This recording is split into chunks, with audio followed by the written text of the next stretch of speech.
The mission of a tactical fighter is very exacting. More is required of these jets than any other weapon in the Air Force. We expect it to be an air superiority fighter, day or night, a dive bomber, and a low-altitude attack aircraft.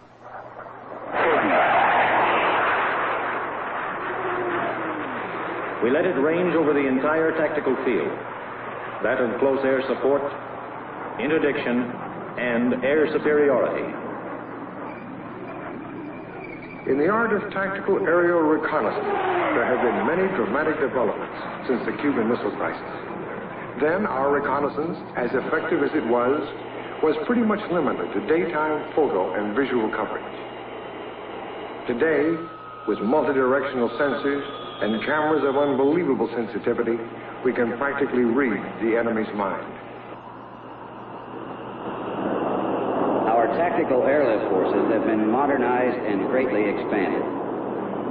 We can deliver personnel, supplies, and equipment on a sustained or emergency basis as far forward in the combat zone as the tactical situation permits. Any potential aggressor contemplating an attack on any part of the free world with any kind of weapons, conventional or nuclear, must know that our response will be suitable, selective, swift, and effective.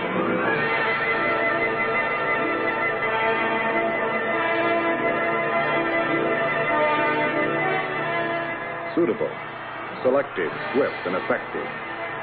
Words chosen carefully to describe the reaction of America's fighting forces to any armed threat that could, in a matter of hours, shatter world peace.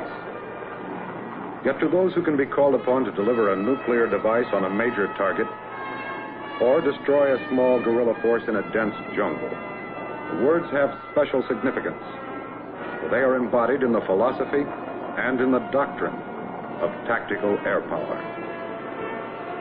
Tactical air power. It is reflected in many ways.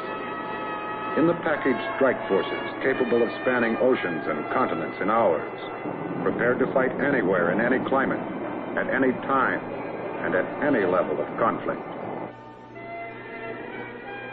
Tactical air power is reflected in missiles, rockets, cannon, and bombs, and in the aircraft that carry them.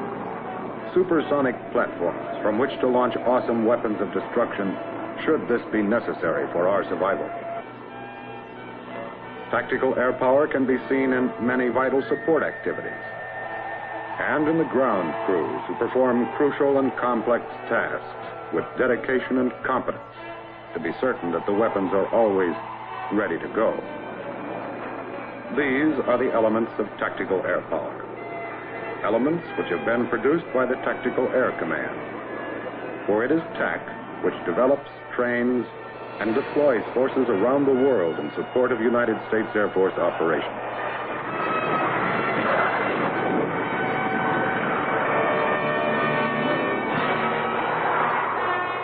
Wherever tactical air power is deployed in war, the first order of business is to control the skies over the combat area.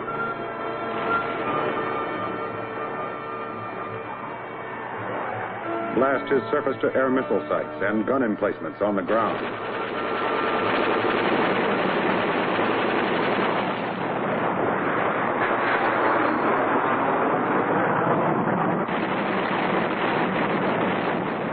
When air superiority becomes an accomplished fact, the other classic tasks of tactical air power are simplified.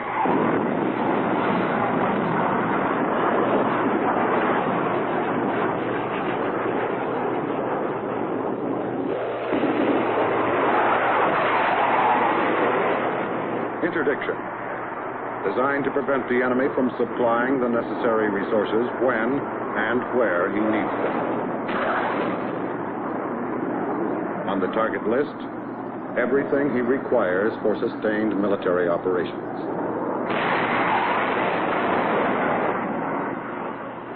And every means he employs to move it. Disrupting the enemy's lines of communication, destroying his supply depots, and harassing his troop movements dramatically increases the odds of success for friendly ground forces.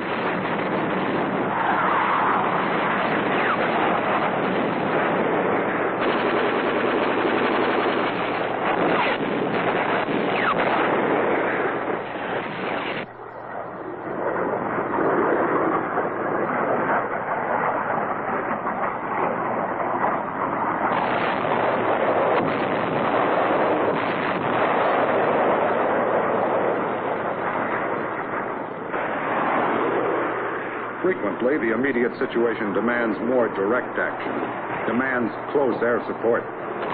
Then, airmen join in battle ground forces in close-in fighting. The concentrated firepower of rockets, missiles, bombs, and cannon reinforces that of rifles, machine guns, mortars, and grenades to defeat the enemy.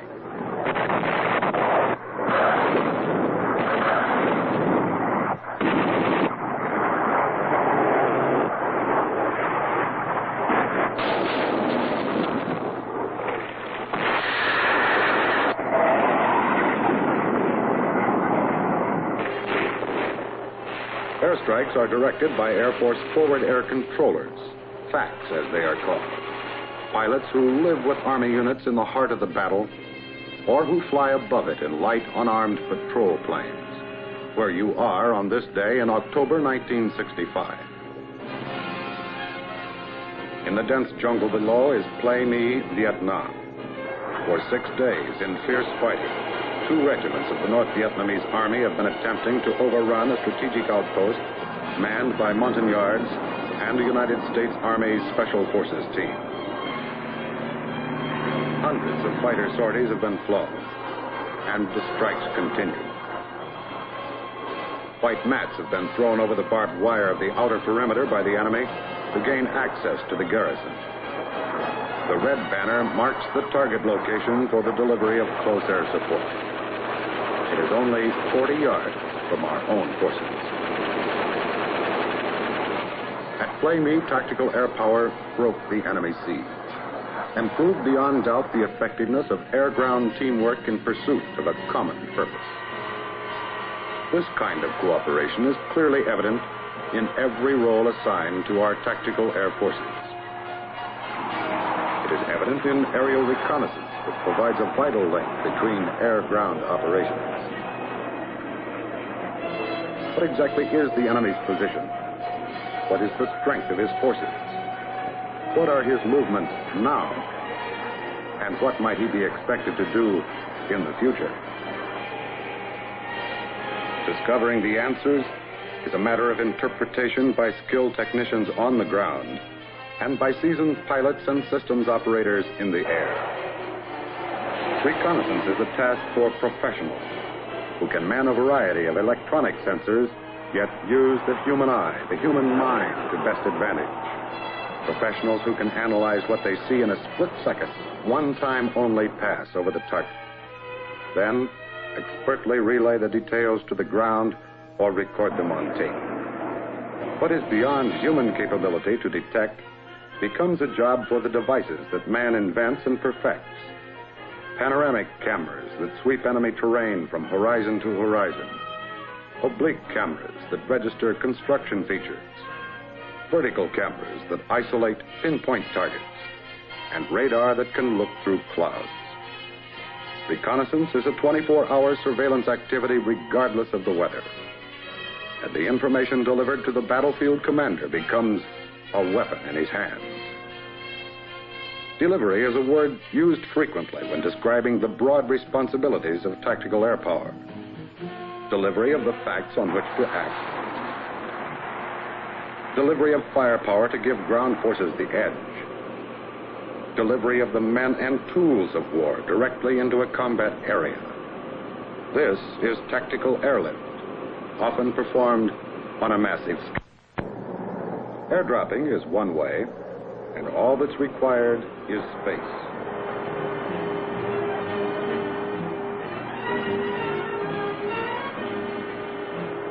In an emergency, troops arrive fully equipped and ready to fight.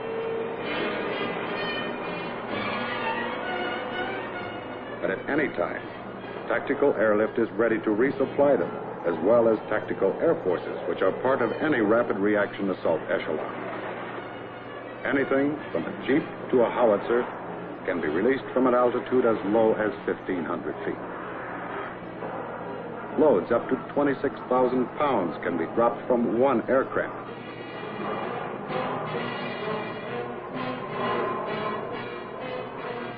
Assault landing is another way to move in. Little more is required than a crudely prepared runway or a dirt strip.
Tactical airlift is the long supply arm of tactical worldwide deployments. This means anywhere. And anywhere can mean areas without landing strips of any description, areas where extreme weather presents unacceptable risk. Tailored for such operations are a series of unique cargo delivery systems. The low-altitude parachute extraction system is one of them. In Air Force jargon, it's LAPES. A small drogue parachute deployed behind the aircraft pulls the roller-loaded cargo out of the rear door. 3 6,000-pound platforms per sortie can be delivered from an altitude of 6 feet in quick response to the request for supplies at the front line.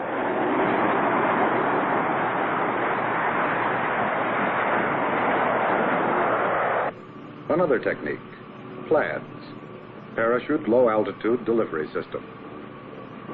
Parachute is dropped into the slipstream in a semi-open position. At release time, an electrical actuator fully deploys the canopy which extracts the palletized load.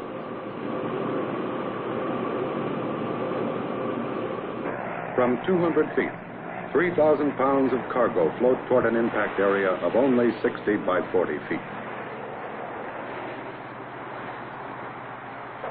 On this run over the drop zone, it's container delivery, a system designed to drop 4, 8, or 12 supply canisters weighing more than 2,000 pounds each.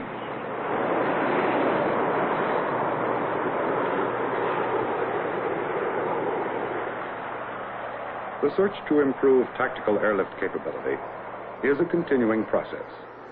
In this offloading technique, the aircraft's engines are left running. And as one pallet rolls out, the plane moves up the line to allow room for another pallet to roll out. Offloading time for 36,000 pounds is 3 minutes.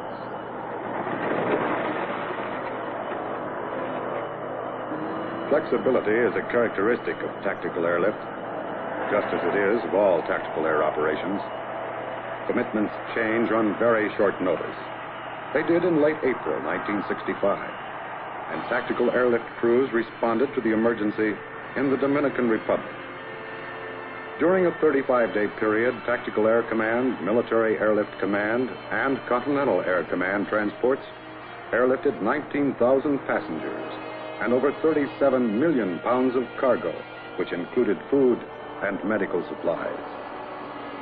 More than 2,000 sorties were flown, making this operation one of the most impressive humanitarian airlifts in the history of air power. On a smaller scale, in the Republic of Chad in West Africa, tactical airlift was used in the fall of 1966 to deliver grain to a population plagued by drought. Using delivery methods developed for combat, TAC C-130s delivered grain furnished by the United States Aid Program to villages so remote that other means of transportation were not available. Swift reaction of tactical airlift for humanitarian goals supplied vital food until the next harvest would fill the granaries. Here in Vietnam, requirements for tactical airlift are fulfilled under the most adverse conditions imaginable. For this is a land where you fly with a minimum of radio aids over mountain peaks reaching 9,000 feet, where you make a steep approach in fog or dust to avoid the rifle fire of the Viet Cong, where primitive airstrips carved in remote jungles turn into quagmires in the monsoon rains. Yet, they come in. You call, we haul is the motto of the airlift crews. They haul the fighting men and the implements of war needed to defend the Republic. They haul the necessities of life to sustain the people. They carry the wounded to hospitals and refugees to safety.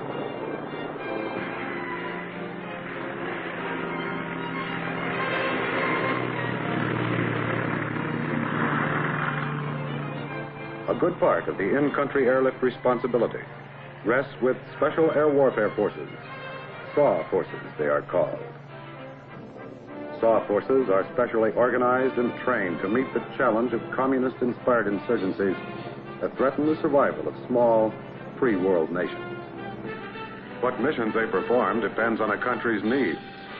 leaflet and loudspeaker missions to disseminate the truth in a psychological warfare campaign, curbing a contagious disease in a remote village. Where there are requirements for civic action projects, air power plays a critical role. For in many areas susceptible to insurgency, surface transportation is all but non-existent. If assistance is to come at all, it must come by air, and it does. Everywhere, special air warfare forces and their native counterparts work side by side in the medical, technical, and educational fields to better the lives of everyone. And they encourage the people to help themselves to erase the causes of dissatisfaction on which communist subversion thrives. But the primary undertaking of SAW forces is that of training and advising the air forces in countries which have requested our help. It is a matter of strengthening defenses against a common enemy. A matter of shaping forces that can react immediately and applying the tactics best suited for a highly specialized kind of warfare. The insurgency is the communist design for the future. They have told us this. But their choice of the method of conquest does not dictate the limits of our preparedness. Weapons continue to be developed and tested to answer every possible requirement for tactical air power.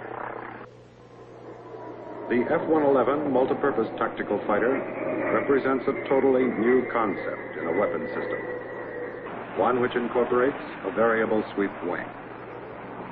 The variable sweep wing and other innovations permit the F-111 to cross oceans without refueling, to accomplish short-field landings and takeoffs, and to operate at supersonic speeds at low level or at altitude. Each new technological advance holds the promise to enhance the potential and performance of tactical air power as developed by Tactical Air Command.